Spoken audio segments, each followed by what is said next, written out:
바이오 분야 핫 이슈와 트렌드를 알아보는 카페비 코너입니다. 사이언스투데이 바이오길라잡이 이성규 기자 나왔습니다. 안녕하세요. 안녕하세요. 네, 이번 시간에는 어떤 얘기를 나눠볼까요? 삶의 동반자라고 하면 보통 배우자를 말하잖아요. 네. 가족을 말할 때도 있고요. 우리 앵커들은 어떤가요? 저는 아직 결혼을 안 해서 네, 배우자는 아직 없고요. 그래서 저도 가족이 먼저 떠오르는데요. 네, 뭐 주변에 종교인들을 보면 뭐 자신이 믿는 신을 이야기하기도 하고요. 네, 저도 비슷한 것 같아요. 비슷해요. 네, 아직 삶의 동반자가 없나 보군요. 네, 결혼을 해야지 그게 결정되지 않을까 싶습니다. 근데 이렇게 우리가 뭐 결혼을 하거나 뭐 네. 애가 태어나서 그런 가족에 대해서 우리가 동반자가 되는 경우도 있지만 네. 우리가 날 때부터 그냥 우리와 함께하는 그런 평생의 동반자도 있어요. 오. 태어날 때부터 동반자라면 네. 쌍둥이가 그렇지 않을까 싶은데 그러게요. 그럼 저는 해당이 안 될 것 같은데요. 이 쌍둥이는 아니고 이 동반자는 사람이 아니라 미생물을 말하거든요. 어. 우리 몸속에 있는 미생물. 네. 어떤 인간과 공생 관계를 이루고 있다 이렇게 볼 수가 있는데요. 네. 우리 몸 안에는 약 100조 개 이상의 미생물이 있어요. 오, 정말 많네요. 그래서 뭐 인간의 몸은 10%의 인간 세포와 한 90%의 미생물로 이루어져 있다고 해서 네. 뭐 10%의 인간이라는 책도 나왔었죠. 음. 인간의 유전자가 대략 한 2만 2천여 개 정도 되거든요. 근데 네. 이들 미생물의 유전자 수는 이보다 한 몇백 배는 더 많다고 그래요. 그러니까 엄청난 거죠, 네. 이게. 네. 우리 인간 같은 경우에는 그러니까 저하고 우리 앵커는 99.9% 유전자가 같아요. 네. 그렇죠. 근데 이들 유전자는 90% 이상의 서로 유전자가 달라요. 그만큼 유전자가 다양성이 있다는 거죠. 이들 미생물이 우리 몸의 체중 한 1에서 3%에 불과하지만은 이렇게 다양한 유전적 다양성을 띠고 있어가지고 네. 여러 가지 질병이랑 관련돼 있거든요. 네. 특히 이런 미생물들은 거의 대부분 우리 몸에 장에 있는데 네. 이런 장내 미생물들이 인간 질병의 한 90% 이상과 관련이 있는 것으로 밝혀졌습니다. 네, 이 장내 미생물에 대해서 저희도 여러 차례 보도를 했었는데요. 네. 그런데 이 장내 미생물이 무릎 같은 관절이 아픈 류마티스성 관절염에도 영향이 있다고 들었어요. 전혀 관련성이 없어 보이는데 어떻게 그럴 수 있죠? 관련성이 없어 보이는데 이제 네. 그 연결고리는 우리가 이제 면역 반응으로 보면 되는데요. 네. 이 장 속에는 미생물이 굉장히 많다 그랬잖아요. 네. 근데 정말 흥미로운 거는 우리 몸에 있는 면역 세포도 거의 대부분이 장에 존재해요. 네. 그럼 장에 있는 미생물이랑 우리 몸에 있는 면역 세포랑 서로 이렇게 소통을 해요. 일종의 뭐 신호를 주고받는 거죠. 네. 그래서 우리 장에 어떤 미생물이 존재하는지에 따라서 면역 세포의 분포가 달라져요. 뭐 어떤 특정 면역 세포가 더 많아지기도 하고 더 적어지기도 하고 이런 거를 그 장에 존재하는 미생물들이 좀 결정하는 측면이 있거든요. 네. 그래서 이런 방식으로 얘들이 이제 면역계를 조종하는 거거든요. 근데 이제 이 류마티즘성 관절염이라는 건 뭐냐면은 우리 몸의 면역 세포가 이 관절에 있는 세포를 공격해서 발생하는 질병인 거예요. 네. 어. 그래서 이걸 이제 우리 면역 세포가 우리 몸을 공격한다고 해서 뭐 자가 면역 질환이라고도 부르는데 네. 그래서 이 류마티즘성 관절염은 면역 세포와 밀접한 관련이 있거든요. 자세한 설명 들어보고 네. 이어가겠습니다. 특정 장내 세균이 특정한 기능을 가진 면역세포의 양이나 활성을 증가시킬 수 있다고 합니다.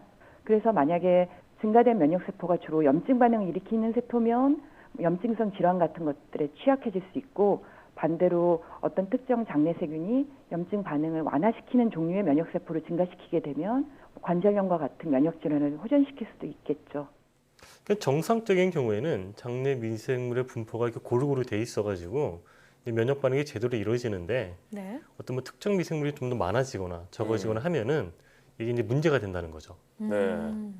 그렇군요. 그래서 이제 이런 미생물들이 주로 어떤 미생물이 많고 적고 뭐 이런 차이가 있는지 또 이런 미생물들이 어떤 기적으로 병을 일으키는지는 후속 연구를 통해서 이제 규명할 그런 계획입니다.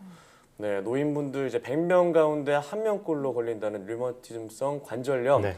이것이 이제 장내 미생물과 관련이 있다는 얘기를 나눠봤는데 그런가 하면 장내 미생물이 그 면역 항암제 치료 효과에도 아주 영향을 미친다고요.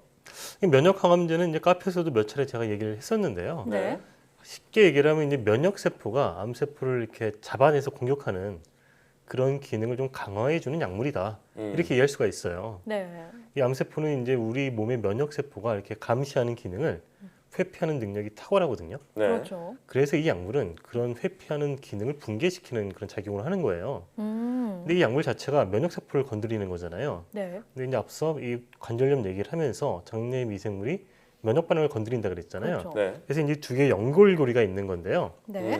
미국 텍사스 MD 앤더슨 그 암센터는 이 흑색종 환자를 대상으로 한 실험에서 이 흑색종 환자들의 경우에 이 면역 항암제를 투여했을 때 장내 미생물의 분포에 따라서 치료 효과가 다르다는 점을 발표를 했어요. 이게 네. 사이언스 논문에 실렸는데 뭐 전문가 인터뷰 들어보고 이어가겠습니다.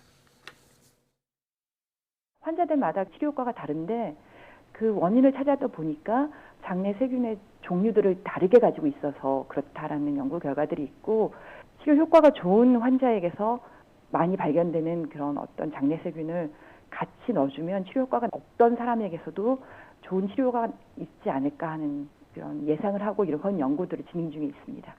우리가 예전에 이제 그 뚱뚱한 사람의 변을 이렇게 정상 상태 주입을 해주면 뚱뚱해지고 이런 거 한번 얘기했었잖아요. 네. 네네. 이런 것처럼 이렇게 치료 효과가 있는 사람들 어떤 그런 변 속에 있는 미생물을 우리가 찾아내고 그런 걸 이제 뭐 항암제하고 복합부로 처리를 해준다면은 뭐 치료 효과가 더 커질 수도 있을 것이다. 이렇게 과학계는 전망하고 있는 거죠. 네, 장내 미생물이 굉장한 역할을 하고 있다 이런 생각이 드는데 류머티스성 관절염이나 뭐 항암 치료에 이런 효과가 있다 말씀해 주셨는데요. 이것뿐만이 아니라 또 세균, 그러니까 박테리아에 대한 항생제 내성과도 관련이 있다면서요? 그냥 항생제 내성이라는 건 쉽게 얘기를 하면은 우리가 이제 항생제라는 그런 세균을 죽이는 약을 먹으면 네. 얘가 이제 그 세균을 죽여야 되는데 세균이 그걸 견뎌내서 안 죽는 거죠. 내성이 그렇죠. 생긴다. 내성이 맞아요. 생긴다는 의미가 바로 네. 그런 거잖아요. 그런데 이제 이 항생제를 복용하면은 사실은 우리가 이제 없애버리고 싶은 그 몸에 나쁜 세균만 없애면 좋잖아요. 네, 네. 그렇죠. 근데 그게 불가능해요. 그러니까 우리 몸에 좋은 역할을 하는 세균들도 같이 싹 없어지는 거예요. 네. 네.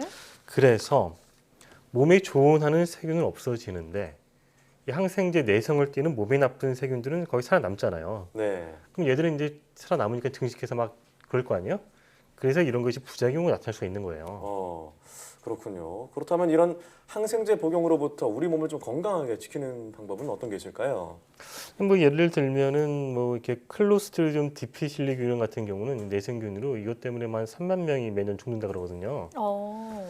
그런데 이제 이런 나쁜 균을 네. 우리가 어떻게 좀 없애버리고 좋은 균만 좀 있게 할 수 없을까? 음. 과학자들이 네. 고민하는 게 바로 그런 거거든요. 그렇죠. 그럼 예를 들면 우리가 이제 항생제를 복용하면은 나쁜 균도 없어지고 좋은 균도 없어지잖아요. 그렇죠. 뭐 나쁜 균이 살아남을 확률도 있지만 네. 그러면은 그런 좋은 균들을 우리가 부가적으로 복용을 하는 거죠. 먹는 거죠. 아, 그러면 나쁜 균은 항생제로 없앤다고 생각을 하고 없어져 버린 나쁜 균은 우리가 보충을 해주자.